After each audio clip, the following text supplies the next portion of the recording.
Greetings, everyone. Welcome to Off the Wall. My name is Bogz, and today I'm going to be reviewing Rebel Moon Part 1, A Child of Fire. Of course, this is directed by Zack Snyder and starring Sofia Boutella. And this will be a short and sharp review, won't keep you too long, but I do have a lot to say. So, to be honest, I have liked all of Zack Snyder's movies that I've seen. The only one I haven't seen is Sucker Punch, but all the rest I either like or love some of their movies. So just to preempt you, I was really looking forward to this. If you don't know, it was a rejected Star Wars story or script that was pitched to Lucasfilm. And I'm going to get straight to it. I'm not going to do a full movie breakdown. It was a 2 hours, 14-minute movie, but I'm going to have spoilers in this review. So, although there were some interesting elements of this, and I did appreciate the attempt at world building and some ideas and concepts, overall, the movie was extremely messy, if any likable characters at all, and the plot is so dull. It clearly copies, I don't know, maybe a dozen other movies, whether if it's Star Wars, it's Lord of the Rings, it's Dune, it's Inglorious Bastards, a range of different movies and genres. Because obviously, Snyder is a genre director and he pick and chooses kind of his taste and what he likes and elements from other genres in and incorporates that into his story. We know he does that regularly. As I said in the intro, this is right in my wheelhouse. Sci-fi, fantasy, action, adventure. We've got spaceships, we've got battles, we've got good versus evil, etc. And before I forget, there is a lot of criticism online I've seen about some of the CG cinematic techniques that Snyder invokes. Like I said, the lens flare, the CG, overuse of CG, granted, but the slow motion, I mean, I don't particularly mind him doing slow motion in action shots, but the amount that was happening in this movie, like you could shave off several minutes of this movie it's like every other scene has really slowed down, and some of the motion capture stuff and the use of green screen, that kind of stuff.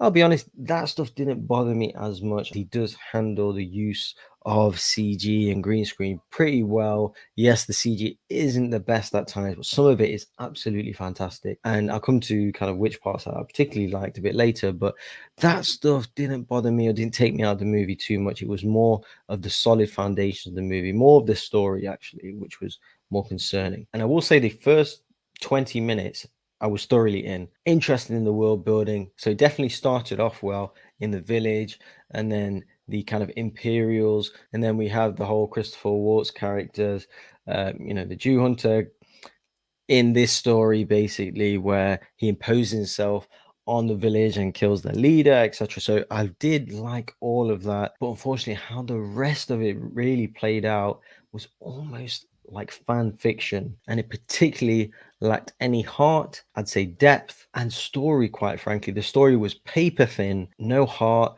no complexity, no intrigue in what was happening, and I thought it was overly long as well. 2 hours 14 minutes. It actually took me maybe 4 or 5 hours to get through. There was several moments where I was stopping the movie for 20 minutes at a time, going doing something else because I was getting bored watching it. And apparently there's going to be a director cut or a Snyder cut of Rebel Moon Part 1, but that isn't coming out until 3 months after Part 2. And then there's going to be, after Part 2, an extended version of that one, which will come out 3 months after that one. So it's all a little bit messy. And apparently, this is obviously a PG version of this movie. That one will be, I think it's an R rated in the US, or an 18 certificate here in the UK. So, what really gives you the incentive, a kind of theatrical cut or streaming cut, if you will, of this movie, where a track record of movies or director cuts are often quite good or better than the original version. So, what really gives you the incentive to watch? It's all a little confusing. Is this the worst movie of the year? Absolutely not. Is it a bad movie? I'd say no. But is it good? Absolutely not. And would I recommend this movie? I wouldn't, because it's too long. First, like I said, half an hour. The universe of the characters, the concepts were cool, but how it played out was pretty boring and uninspiring. The basic premise of the movie is cut directly from the Seven Samurai story, which obviously Star Wars kind of, used as well, where it's just a collection of characters, of warriors coming to defend a small village or a tribe. The character of Gunner is probably the initial character that I thought of first what was kind of semi fleshed out. He seems like a simple farmer that's going on a journey. He kind of has to get saved all the time by one particular character continuously, whether if it's in a bar, whether it's hand-to-hand combat, or just any which way. Going about the universe, he regularly has to be saved by the main character, the lead, which I'll come to a bit later. Even going into that cantina scene, obviously ripped directly out of Star Wars, with the whole kind of nefarious characters, creepy beings, aliens in a bar, and obviously they meet a kind of rough and ready rogue that just happens to have a ship and just goes along with them, which is obviously played by Charlie Hunnam, and he has a horrendous Irish accent. I don't know how that got kind of passed through the movie. We have the main two with Cora, which is Sophia Butella's character, and Gunnar, played by, is it Mikhail Husman? I probably butchered his name a little bit, but then they come and kind of pick up and meet a collection of warriors across their galaxy. Cora and Gunnar from the village. We pick up obviously Kai the pilot. Then we go to pick up Tarek being freed or escaped. Kind of sums up the movie, really, to be honest, where he kind of rides a falcon type being. And yes,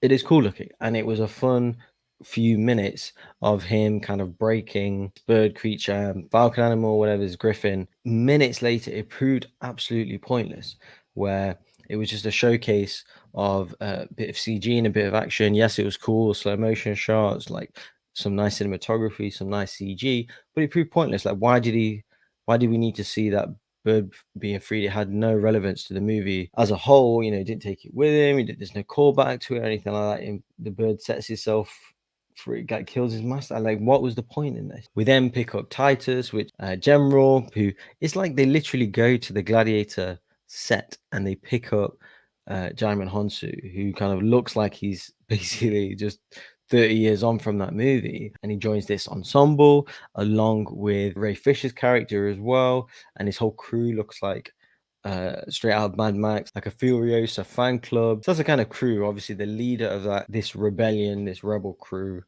is Cora, played by Sophia Botella, and you know, I mean, it's really harsh what I'm going to say, but quite frankly, her acting is terrible.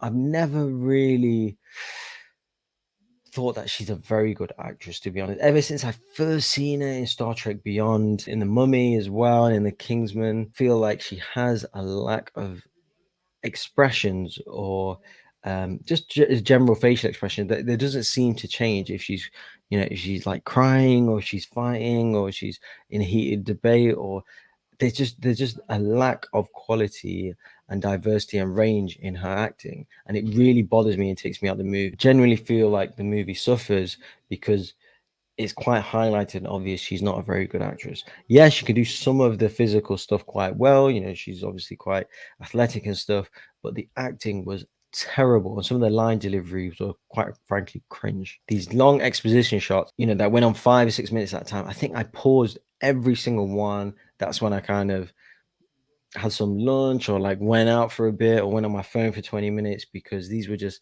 so boring and dull. The line delivery was like putting me to sleep, and it's painfully obvious. Someone of Snyder's vision deserves a better caliber of actor and actress to lead this movie. Writing doesn't help her. Pretty poor for me, perfectly honest, but it stood out that she could not carry this movie. Bland and sterile. She was really bad. That she's a child of war. She was kidnapped from her murdered family, and then she turns to a commander at 18. Some of the things that are just wrong with these modern movies. I mean, honestly, like the last few years, I mean, she's a farmer at the start of the movie, and she's like really prolific and excellent at that.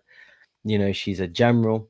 She's great at hand-to-hand combat. She's great with any weapon. She can beat any person she comes across. Beats, kills several dozen people in this movie that are double her size and weight. She beats the big bad guy at the end of the movie, the Christopher Waltz character, the Atticus Noble character, and she tears him apart and breaks all his limbs and kills him in effect. Obviously, he does come back at the end of the movie. She's so on point that it's like painfully annoying. Throughout the whole movie, I thought that she's been given some kind of drug, or she's been souped up in some kind of way, or she has some kind of superpowers. So I understand, like in the story, she's a chosen one, but we haven't seen her earn it in any way, or we haven't seen why that's the case. It's just her, and she's that good, and she can't be beaten or destroyed in this universe. And it's just, along with all the acting and the line deliveries, it was just quite frankly annoying to get through. And there's several uses of cybernetic kind of limbs and autonomy, and there's droids there. I genuinely thought she had some kind of steel bones, or that gave her extra strength and power, but it was just not the case. And then the ending of the battle, that we have this kind of band of rebels and a few of their friends against the Nazis, basically, and they're dressed in Russian World War II uniforms. And we see a few characters get killed off. Charlie Hunnam's character, normal almost characters in the story, without these kind of silly monologues.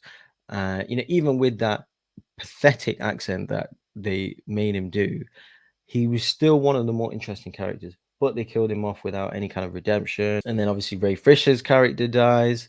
So probably his sister can kind of lead the Furiosa, tribute act. And then Kira kills the Atticus Finch or Noble guy, and the Christopher Waltz guy, and he falls to his death. And that's basically the movie. And there's a plethora of questions. Why? Pulling out your hair moments, confusion, mess, quite frankly. Some of just the questions off the top of my head is, what happened to the kid at the start of the movie with the whole kind of village stuff, and like with the whole imperial kind of rapists that were trying to get that girl, and that one that stood out against them? It looked like it was clearly leading to something, but it never got answered in the movie, and he wasn't in the rest of the movie. Anthony Hopkins' droid, which is definitely one of the most interesting things in the movie, getting to know his backstory. Some of the CG around that was pretty good as well. That was somewhat an interesting thing. And along these missions, collecting all these nefarious kind of bounty hunters, he could have really helped. Yes, he was a bit, obviously, K2SO, definitely an interesting character. And apart from the first 20 minutes, he's not in the movie apart from the final shot. And they do kill, and annoyingly, they do kill off quite a few of the more interesting characters, whether it's Charlie Hunnam's weird Irish character, or that kind of spider lady that came and went through Nemesis. Oh, I forgot to mention it earlier, obviously the swords. And she's got the pound shot lightsabers that she's not too proficient at. Yeah, that spider lady seems straight out of Star Trek, or like, Lord of the Rings. I was quite interested in that story and that character, and she gets killed off quite quickly as just a goon almost. Every character they want to pick up just goes along with their kind of let's free these village idiots story without any kind of real reason, or whether obviously this movie has direct comparisons to Star Wars, the original, A New Hope. But for example, Han Solo in that movie never wanted to be a part of a rebellion. It's just through a series of events that he caught himself in, and due to his good-hearted nature, he kind of fell into that adventure. I mean, none of that happens in this movie. They're almost, these characters are pitched. Do you want to come save this innocent villagers against the Empire and have a little rebellion against them? Yeah, sure, let's go along. And it's just all really lame, and no kind of depth to it, or no intrigue, and it was dull. It was quite repetitive as well. Jamal Hansu's character, he gave that speech at the end. He hardly had any dialogue throughout the whole movie, almost completely wasted, and he just gave this kind of 2-minute speech at the end of the movie that the galaxy will remember this. What happened today?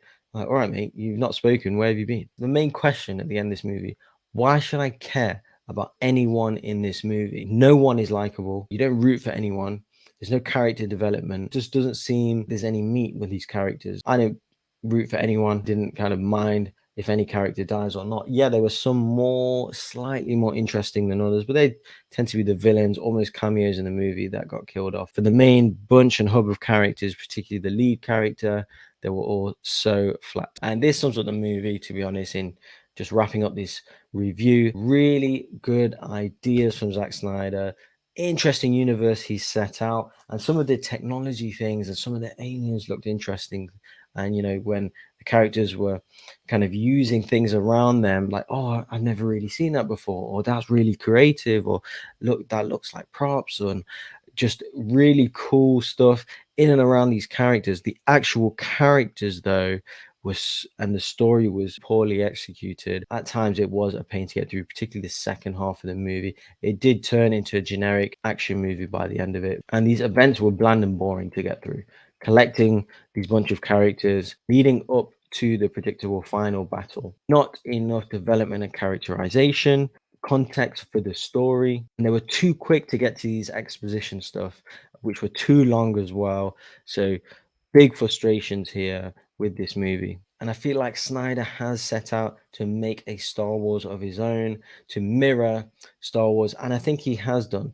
But unfortunately, he has mirrored almost the bad qualities, if you will, from the Disney Star Wars era and put it into a movie. Not a very good review here. Unfortunately, I'm a Zack Snyder fan, but it's definitely a miss here from me. Let me know what you guys think. Please comment, let us know. We do respond to all comments on the channel. If you haven't already, please subscribe, give us a like, and we'll catch you guys on the next review.